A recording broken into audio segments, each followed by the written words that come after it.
Good morning and a very warm welcome. You're watching the Breakfast Rundown on TV1. I'm Therunee Karunaratne. We're coming to you live and direct from our Newsfirst studios here in Colombo.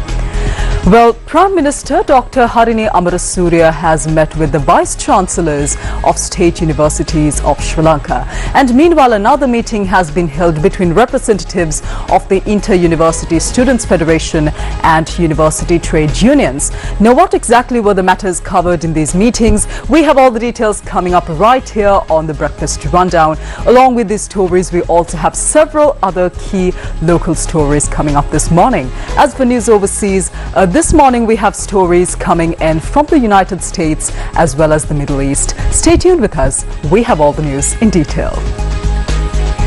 On to the top local story for this morning. Prime Minister Dr. Therunee Karunaratne has met with the Vice Chancellors of State Universities.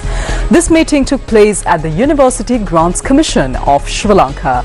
During the meeting, the Prime Minister focused on administrative issues in universities, vacancies in academic and non-academic staff, as well as student accommodation issues. The Prime Minister's office says that the discussion also covered streamlining the student scholarship payment process. Now, this meeting was attended by Deputy Minister of Education Dr. Sirasa and the Chairman of the University Grants Commission, Professor Sirasa, among others.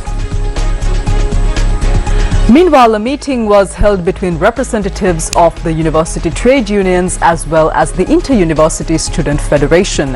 The discussion focused on the funds that should be allocated to the education sector in the upcoming budget and the issues currently existing within the university system of Sri Lanka. Convener of the Inter-University Student Federation, Madhushan Chandrajit, said that every government in the past has significantly reduced the percentage of gross domestic product allocated to the education sector.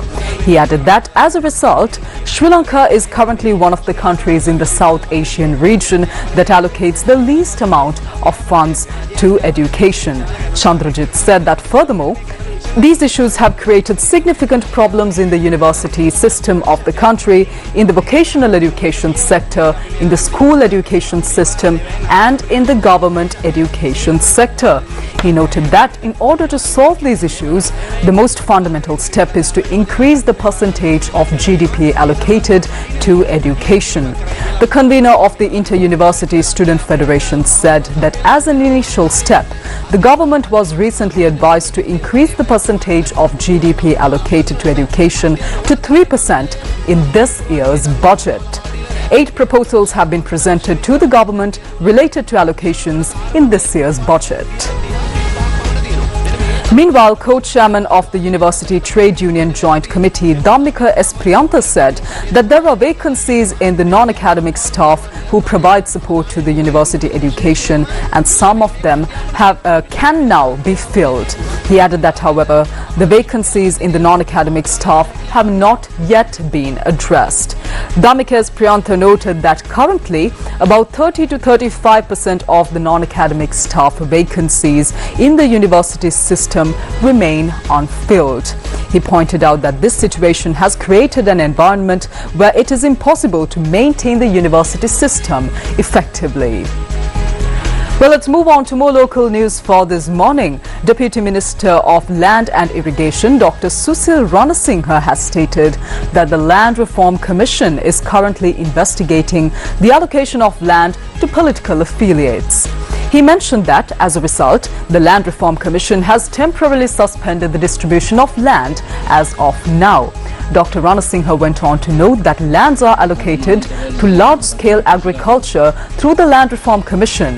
However, there have been significant issues with the allocation of lands in the past, including the distribution of land to certain groups. He said that due to this, the Cabinet recently made a decision to suspend the allocation of land through the LRC until an investigation is conducted into this matter. The Deputy Minister of Land and Irrigation added that the investigation will look into who has received these lands, what projects they were allocated for, and whether any corruption or misconduct occurred in the process. According to Dr. Ranasinghe, the investigation is expected to be concluded within a month and a half or so. The Deputy Minister also said that investigations are being conducted regarding the allocation of land in Thambutthegama under the Mahaweli Authority to political affiliates. He noted that some of the lands under the Mahaweli Authority have been allocated as house plots to political affiliates and that legal cases regarding this matter are ongoing in the courts of the country. However, the Deputy Minister said that as the Mahaweli Authority, they are taking steps to conduct an investigation into this particular matter.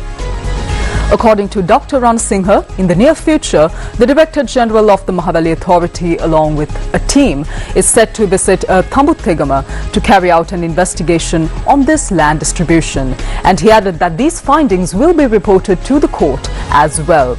The Deputy Minister of Land and Irrigation said that accordingly, they hope to take action and ensure justice for the wrongdoings, political dealings as well as unfair distribution of land to affiliates as well as others involved. Well, in more local news, a Sri Lankan woman who tragically died in Oman after being subjected to various forms of abuse was reportedly recruited for employment by a Samurdhi development officer along with 2 other suspects, all of whom have been arrested. Well, according to the Foreign Employment Bureau of Sri Lanka, the victim, who was a 22-year-old woman from the village of Suchi in Hambantota, died in Oman in this manner. The Bureau confirmed that the woman and her older sister had been promised jobs in Dubai's domestic service sector, but were instead sent to work in Oman under false pretenses. Initial investigations revealed that the 2 young women had travelled to Oman on tourist visas and were subsequently employed in various locations without proper jobs or legal documentation. The Foreign Employment Bureau also stated that the victim was subjected to multiple forms of abuse and was reported dead on the 22nd of December by her elder sister, who informed their mother.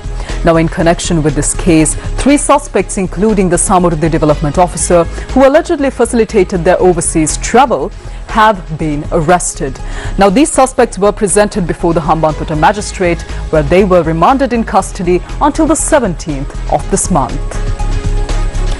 Meanwhile, the Department of Prisons has reported a shortage of 1,800 officers. Now, this has led to disruptions in operations as well. Prison spokesman Gamini Bedisanayake stated that the shortage of officers has had a significant impact on the department's ability to conduct essential tasks, including routine searches. Currently, the prison population has exceeded its capacity, with inmate numbers reaching 300% of the intended capacity across the country's prisons. Additionally, the prison spokesman said that proposals have been made to seek technical support for inmate examinations. And on to a weather update for this morning. The Met Department says that showers may occur at a few places in the eastern province and in the Mullaitivu district. Showers or thunder showers may occur at several places in the Sabaragamuwa province and in Galle, Mathura, Kandy and Nuwara Eliya districts during the afternoon or night. Misty conditions can be expected at some places in the western, Sabaragamuwa, central, southern and Uba provinces during the morning hours as well. And as always, the general public is requested to take adequate precautions to minimize damages caused by temporary localized strong winds and lightning during thunder showers. And in your marine weather update for this morning, showers or thunder showers may occur at a few places in the sea areas extending from Batiklo to Kankasanture via Trincomalee during the afternoon or night. Mainly fair weather will prevail in the other sea areas around the island. Winds will be northeasterly in the sea areas around the island and speed will be 20 to 30 kilometers per hour. Wind speed can increase up to 40 to 45 kilometers per hour at times in the sea areas of the coast extending from Colombo to Mannar via Puttalam and Puthuville to Hambantota. The sea areas of the coast extending from Colombo to Mannar via Puttalam and Puthuville to Hambantota will be fairly rough at times. Temporarily strong gusty winds and very rough seas can be expected during thunder showers. Let's move on to news overseas for this morning. Our first international news item is coming in from the United States. More than 60 million Americans across more than 30 states are in the grips of a huge winter storm that could bring the heaviest snowfall and coldest temperatures in over a decade. The polar vortex has brought frigid weather down from the Arctic to the central U.S., with extreme weather conditions accompanying it. Thousands of flights are delayed or cancelled, many roads cut and schools shut as results of the storm. Blizzards are expected to bring whiteout conditions to Kansas and Missouri, where a state of emergency has been declared. A state of emergency has also been declared in the states of Kentucky, Virginia, West Virginia, Arkansas, and parts of New Jersey.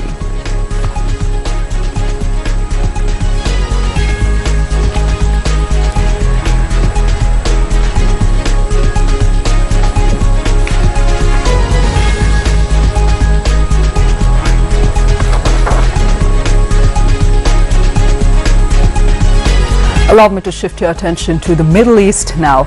Hamas and Israel are wrangling over the details of a potential ceasefire agreement, with the Palestinian group telling Reuters it has approved a list of 34 captives presented by Israeli authorities to be released as part of the first phase of that deal. Now, Israel has denied this claim. Israeli forces continue to pound Gaza, killing at least 4 Palestinians in Rafah and 3 more in Barrage in air attacks launched in the recent hours. The killings follow 3 days of intense bombardment that killed more than 200 Palestinians. Meanwhile, an 8th Palestinian baby has died of hypothermia in the Gaza Strip, where families are enduring a harsh winter as Israel continues to restrict the entry of humanitarian supplies. Israel's war on Gaza has killed at least 45,805 Palestinians and wounded 109,064 since the 7th of October 2023. At least 1,139 people were killed in Israel on that day, and more than 200 were taken captive. Well, that's a wrap of this morning's edition of the Breakfast Rundown. I'm Therunee Karunaratne. I'll see you once again right here on TV1 tomorrow at 7 a.m. Until then, take care. Have a wonderful day ahead.